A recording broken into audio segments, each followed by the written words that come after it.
What's up, guys? I'm about to take a trip, about to fly to North Carolina from Idaho, and I'm going to be driving my F350 back, my 1996 Powerstroke, and these are some of the tools I'm going to priority mail ship, flat rate box, to my father's house where the truck is. Can you come in a little closer? Alright, the first is going to be hub sockets. This is if a wheel seal or something goes bad. Adjustable wrench, interior pry bar for getting any interior trim off, small pry bar, 1/2-inch ratchet, got a couple wobble sockets, a 10 swivel and a 15 swivel. These are necessary to get the turbo off of a Powerstroke. A couple different adapters, extensions, some Allens, Phillips and flat. This is a full set of deep socket impacts. Got some zip ties. Got a couple different types of pliers. Utility knife. This is a puller set to replace the, basically a pulley puller. It will replace the vacuum pump. Vacuum pump is one of the biggest problems, so this right here will take the pulley off of a vacuum pump and put it back on. We've got 1/2-inch impact. I'll have to either ship a battery, carry on a battery, or buy a battery, because I don't think I can ship it in the mail. Gloves. This is a long reach hose clamp plier. You need this to get down between the radiator and the front of the engine block to remove any of those lower radiator hoses. Super handy. Perhaps if you need to replace a water pump or anything. Multimeter, strippers, crimpers for a couple different electrical components. I just got butt connectors, electrical tape, OBD2 scan reader. This will read your codes, test light, and then this is a battery load tester. This will give you an idea of where your batteries are. So the truck's been sitting for about a year. I need to know if the batteries are good, what their cold cranking amps are. This tool will tell me. And then to complement all that, we've got this Westward kit. It is kit number 4YR25, and it is a full set of wrenches. Goes from 7mm all the way up to 24, and then from 1/4 inch all the way up to 1 1/8. So that should cover pretty much anything. And then for standard hand tools, got this kit from Carlisle, and it is pretty much 1/4 inch to 7/8 in standard and 8 to 19 in metric. So, and it comes with your 3/8 ratchet, 3/8 breaker bar, a couple of extensions, and a swivel socket. So if I'm leaving anything out, God be with me, but hopefully that's all I need. That's the life of trying to drive a 30-year-old truck 2,500 miles. Especially a Powerstroke diesel. I've got a camshaft position sensor and a brand new vacuum pump that are waiting for me when I arrive. And then I've got a water pump that I never did install but need to be installed at some point. Filters, extra fluids, extra oil, because if you lose your oil, you'll lose your injectors. And then 5 gallons of diesel. All right, September 24th, we're here in North Carolina. Just landed about an hour ago. We're at the truck. Got it fired up, a couple jump packs, and it's ready to go. I'm gonna let it warm up for a little bit. What's going on, guys? Finally made it to my parents' place. We got a North Carolina sunset going on. Looking beautiful. Rural NC. Pretty nice place to be. Anyway, so I have all day tomorrow to dial the truck in. It's Wednesday evening right now, and then Friday morning I'm going to take this beast. This is a 1996. It's a factory 2-wheel drive dually. Before I moved out to Idaho, I had spent about 1.5 years slowly converting it to 4-wheel drive. I had got a 1994 Dana 60 dually axle out of a cabin chassis truck. I had the transmission rebuilt with the longer tail shaft and the 4-wheel drive tail end, and then a 4407 transfer case. I've got a drive shaft out of a donor truck with a new carrier bearing. It's got the whole front end it's brand new. It's got Bilstein 5100s all the way around. It's got a rebuilt fuel system. Under the hood, we've got, I did a coolant flush. It's got a rebuilt turbo. All this stuff looks a little rough because it's been sitting for like a year now, almost a year, I guess. It's got the Riff Raff diesel billet intake plenums. It's got a Mark Fugazzato e-fuel conversion on it. It's got the high pressure oil crossover kit on it. Got a DIY cold air, not really cold air, but just an intake on it. It's got the Riff Raff upgraded boots everywhere it needs it. What else does it have on it? Like I said, brand new radiator hoses on it. I've got right now I'm just charging the batteries because they've been sitting for a while and I had to jump it off. I keep them unhooked just so it doesn't have a draw on it, but it's been sitting. These batteries are from 2022, and I think out of the last 3 years, this truck has probably sat 80% of that time. So even with the batteries unhooked, it's been sitting for a while. I mean, I've driven it periodically, but things to do. Need to get the AC compressor back on. That's just been open. I need to figure out a way to support that and figure that out. But that right there is something that I still haven't got figured out. The AC compressor went bad on it. I hope I'm not. You guys let me know in the comments. Am I fucking myself? I could throw some tape over it, you know. Need to figure out this heater hose situation right now. It's just got the old zip tie treatment. I know Riff Raff makes a bracket that holds this up out of the way. I was almost going to buy it several times, but I think it's like 80 bucks, and you know, there's a lot of other things that needs to get done before I worry about cosmetics of that nature. But as far as the conversion goes, just a quick overview. This is the Sky Off-Road, and I'm really disappointed in those Moog steering components. I mean, I literally put this thing together. It sat in a gravel lot. It sat on a gravel driveway for like a year, and that's how bad those Moogs have rusted. So it's got the Bilsteins.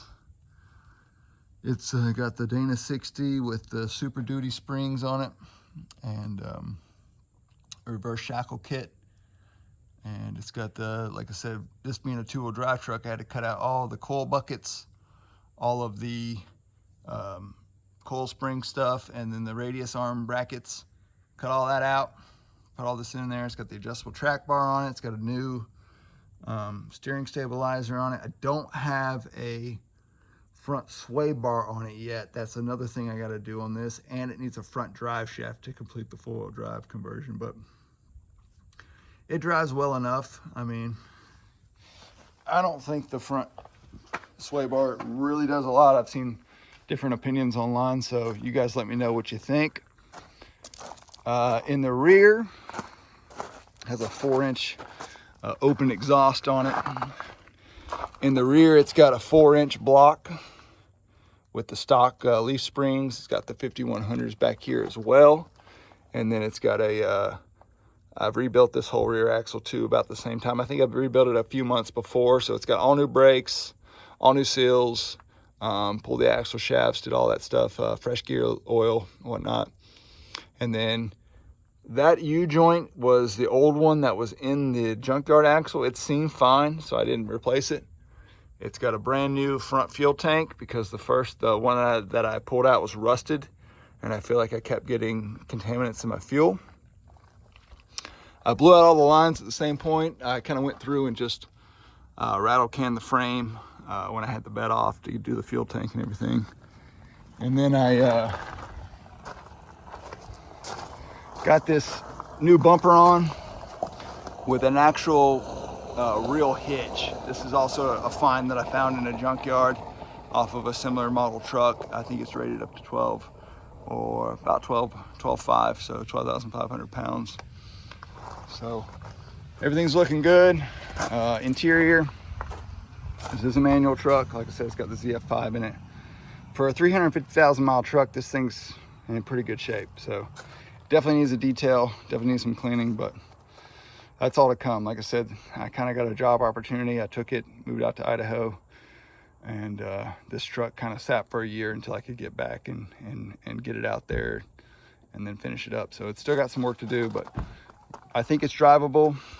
Like I said, I put about 500 miles on it since the swap with everything I talked about, and we're doing good. So I'll keep you updated.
All right, guys, morning 2, we're in Illinois.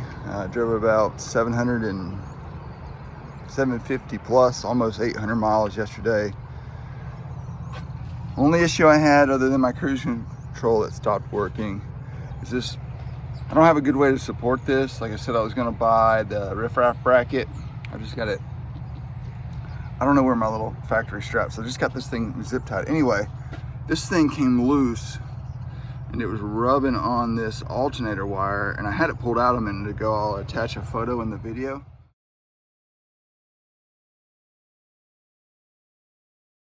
But it's shorted out, and now my voltage meter in the cab on the dash it's all over the place. I don't know what it's saying. Sometimes it's 10 volts, other times it's 15. It surges, it bounces around. But I'm about to crank the truck up. I'm gonna check the voltage at the batteries, see what this alternator is putting out. It was putting out 13.8 last night, and it was putting out 14.5 the day before. So maybe it's failing. I don't know for sure. After like 12 hours of runtime yesterday, the valley's completely dry, which is great. So I've only got one small oil leak, and it's right around the oil filter. I think where the oil cooler filter housing bolts to the block. I replaced that about 3-4 years ago, and I actually did torque some of the bolts up, and one was, I could get about a quarter turn out of it, so maybe it was loose, I don't know. Anyway, it's still leaking a little bit, but those riffraff diesel billet intake plumbs, man, they really seal up. I put some gray RTV silicone in there. They come with some O-rings, but I was chasing down a leak one time. I put them on, I still had a leak, a little one, and I was like, damn, is that O-ring not seated right? I was worried about that, so I put some RTV around them, some of the international stuff, the stuff that you would use to seal the OEM ones, and it has not leaked. And these things have been on for 2 years, year and a half, 2 years. But anyway, I'm glad to see it. Coming in over the Mississippi.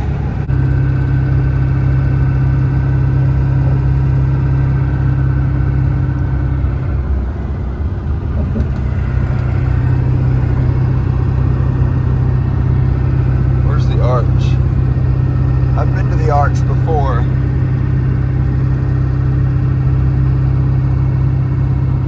Gateway to the west.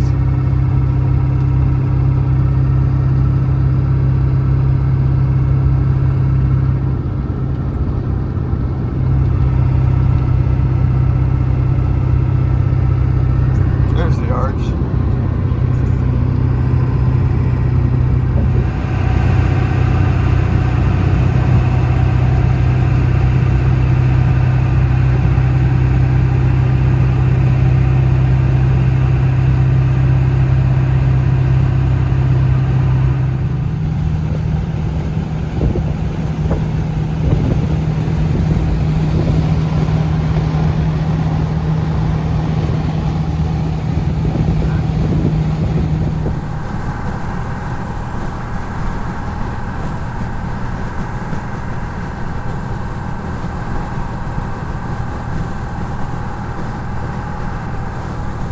All right, this is a carpenter's alignment. We're going straight down the road. No hands on the wheel. Starting to veer to the right just a little bit. We're running 67 or so.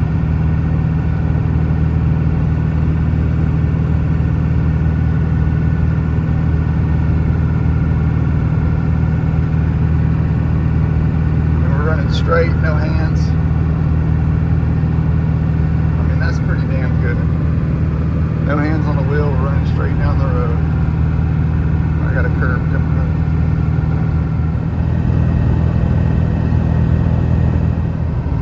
Coming into Cheyenne, you can see the snow-capped mountains in the distance there.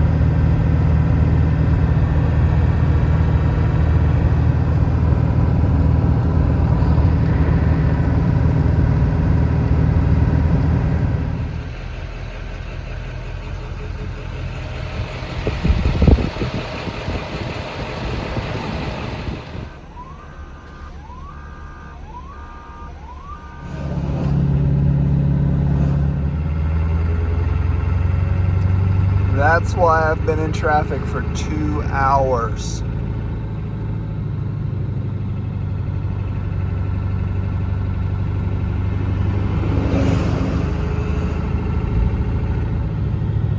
Got a rollover.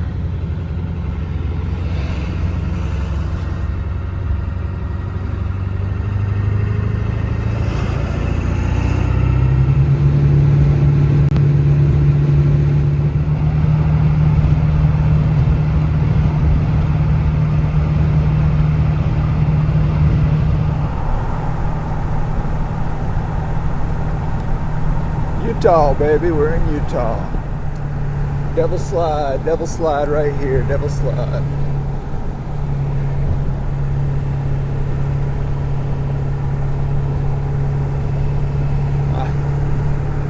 Pretty cool.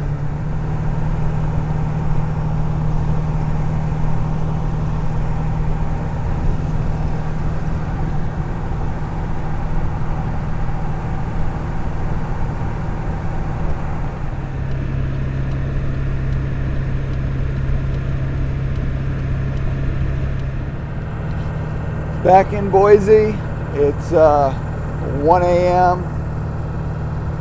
Monday morning.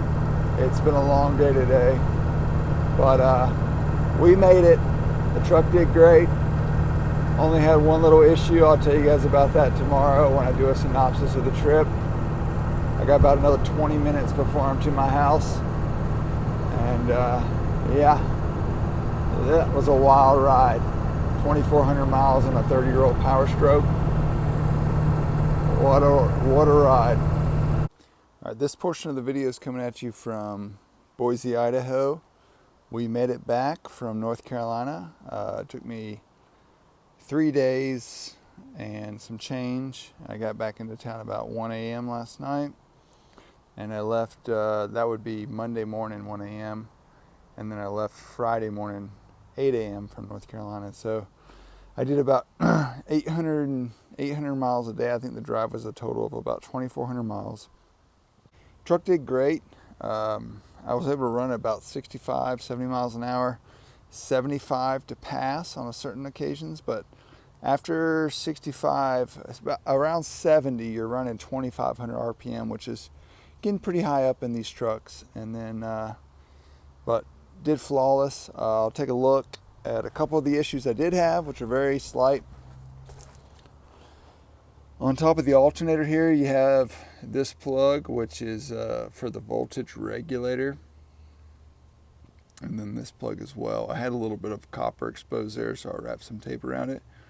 On the voltage regulator plug, I had a intermittent battery light on the dash.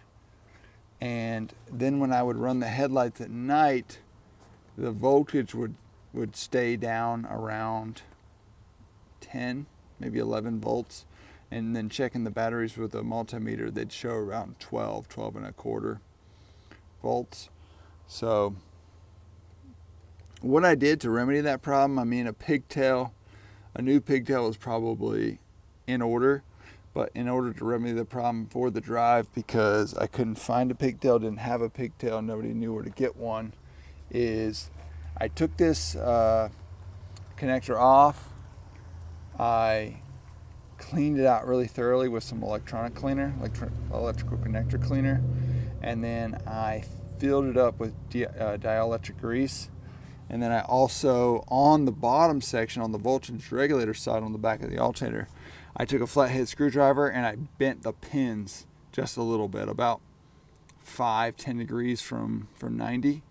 And then when I clipped the connector back in, there was a lot more friction, so that helped me out. Like I mentioned in a previous segment of this video, is this heater hose. This is for your heater core. This runs from your basically the top of the water pump back to the heater core. And on the stock version, it would have like a rubber sheath piece of metal that wraps around this to hold it in place. And somewhere down the line, that piece of metal went away. And what I have in place now is a couple zip ties. And like I said, I talked about in earlier segment, but that holds it away. I think a lot of what was going on was this hose was rubbing here on this connector, and that was giving it excess vibration, excess friction, and ultimately led to the fact that it shorted out and started to give me problems on the dash.